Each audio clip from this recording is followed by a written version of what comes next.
श्रीमद् भागवत गीता एक पूजनीय ग्रंथ है। किसी के लिए एक पुस्तक है तो किसी के लिए ये जीवन का शास्त्र है। आज हम इस वीडियो में जानेंगे भागवत गीता घर में रखना चाहिए या नहीं, सच्चाई क्या है। तो वीडियो अच्छा लगे तो वीडियो के लास्ट तक ज़रूर बने रहिएगा और वीडियो लास्ट तक ज़रूर सुनिएगा और वीडियो को लाइक और सब्सक्राइब ज़रूर करिएगा। तो चलिए जानते हैं कि भागवत गीता घर में रखना चाहिए या नहीं।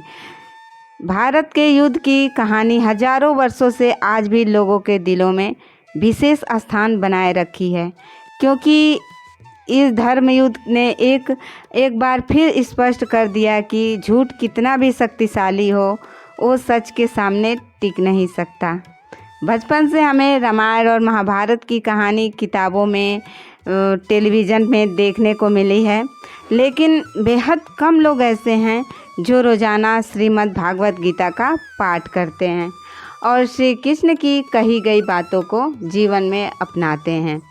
जिन्हें वास्तव में श्री कृष्ण के प्रति प्रेम है, उन्हें भागवत गीता के समीप आए बिना चैन नहीं मिल सकता, क्योंकि यह एक पुस्तक नहीं है बल्कि एक ऐसा धर्म ग्रंथ है जो हमें सही जीवन जीने की सीख देता है।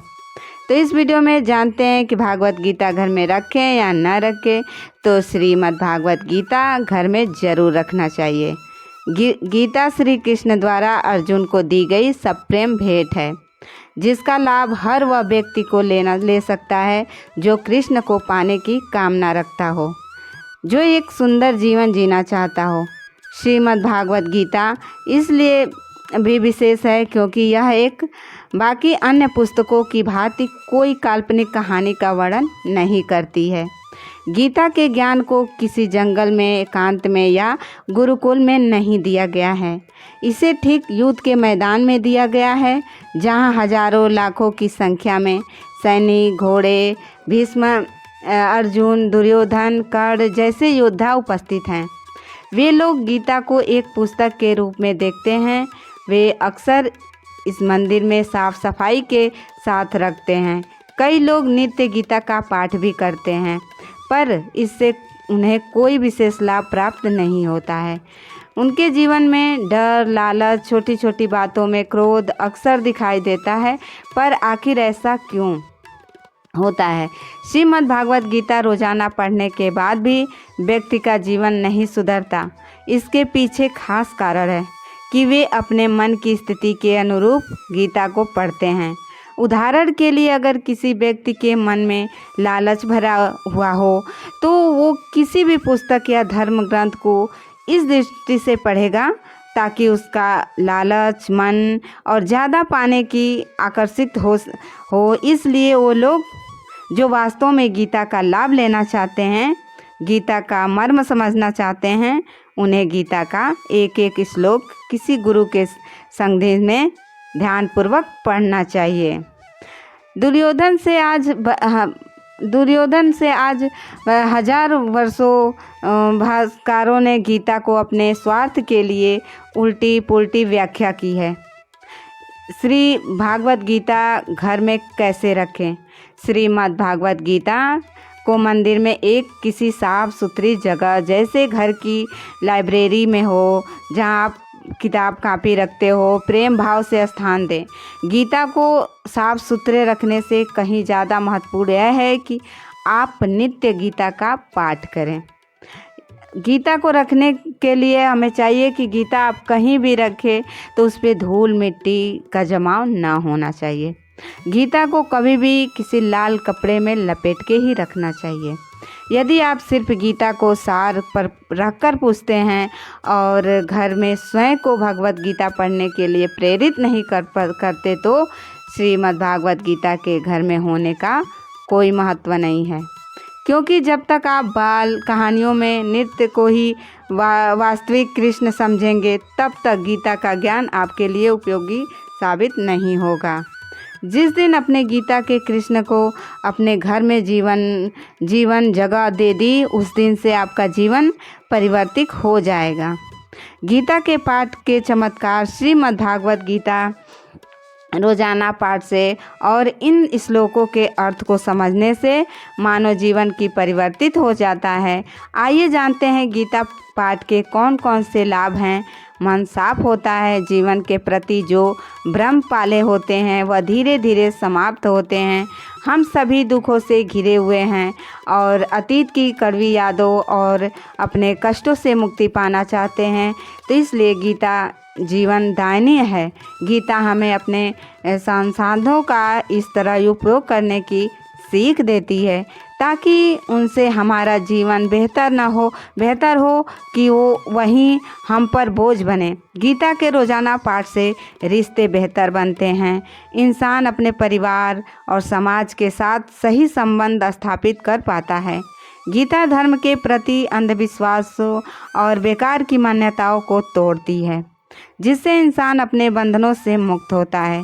गीता इंसान के मन से छोटी कामनाओं, लालच, डर को समाप्त कर उसे डर से मुक्त कर एक ऊंचा इंसान बना देती है। जीवन के प्रति नज़रिया ही बदल जाता है। जो चीज़ें आपको पहले बहुत ज़रूरी लगती थी वो अब आपके लिए छोटी हो जाती है। सबसे बड़ी बात, आपका सर सत्य यानी मात्र कृष्ण के आगे झुकता है। भविष्य में क्या होगा ये विचार आपके दिमाग में निकल जाता है और आप वर्तमान में जीने लगते हैं। गीता का पाठ कब करना चाहिए? बचपन से हम कृष्ण के संदेश पर नहीं, अपनी पुरानी मान्यताओं के सहारे जीवन जीते आए हैं, इसलिए उन विचारों को दिमाग से हटाना इतना सरल नहीं है।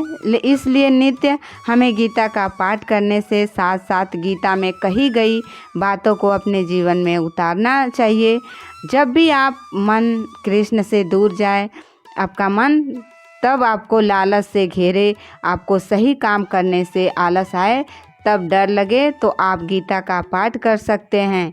गीता आपको निर्भरता देगी, जीवन जीने का उद्देश्य देगी, जिसे पाकर आपका जीवन अमृत हो जाएगा। गीता का कौन सा अध्ययन पढ़ना चाहिए? गीता के समस्त अध्याय मनुष्य के मन की स्थिति की तरफ इशारा करता है। जहाँ गीता में हम कौरव और पांडवों का धर्म और अधर्म के विरुद्ध लड़ते देखते हैं, उसी तरह हमारे मन का कोना हमारा सत्य की तरह चलने को कहता है और दूसरा कोना हमें हमारे आलस और डर की वजह से पीछे हटने के लिए कहता है। ऐसे में गीता ज्ञान किताबी नहीं है, प्रतिपल जो हम सभी के जीवन में संघर्ष चल रहा है, गीता उसी स्थिति को बयां करती है। जीवन में कुल गीता में कुछ 18 अध्याय हैं और इन अध्यायों में 700 श्लोक हैं। प्रत्येक श्लोक हमें हमारे जीवन की खराब आदत के गंभीर प्रथा को, इसलिए आपको प्रत्येक श्लोक को ध्यानपूर्वक समझना और जीवन में उतारना चाहिए। गीता का और महाभारत में क्या अंतर है? गीता और महाभारत दोनों एक समय एक ही स्थान पर वर्णन देखने को मिलता है, पर इन दोनों के बीच कुछ प्रमुख अंतर है। महाभारत एक धर्म युद्ध है, जबकि गीता उस धर्म युद्ध में असत्य के खिलाफ लड़ने का संदेश देती है। महाभारत बताता है कि ये युद्ध कुरुक्षेत्र में लड़ गया, जबकि गीता बताती है कि ये युद्ध प्रतिपल हमारे भीतर सत्य और असत्य के बीच हजारों वर्षों से चल रहा है। महाभारत सिखाती है कि धर्म की जीत हमेशा होती है, जबकि गीता हमें जीत और हार के परिणाम की ही नहीं बल्कि युद्ध करने का संदेश भी देती है। जो हम उम्मीद करते हैं कि हमारे बहनों को हमारा वीडियो अच्छा लगा होगा। अगर अच्छा लगा होगा तो चैनल को लाइक और सब्सक्राइब ज़रूर करें। मिलते हैं अगले वीडियो में एक नई जानकारी के साथ। जय श्री कृष्णा।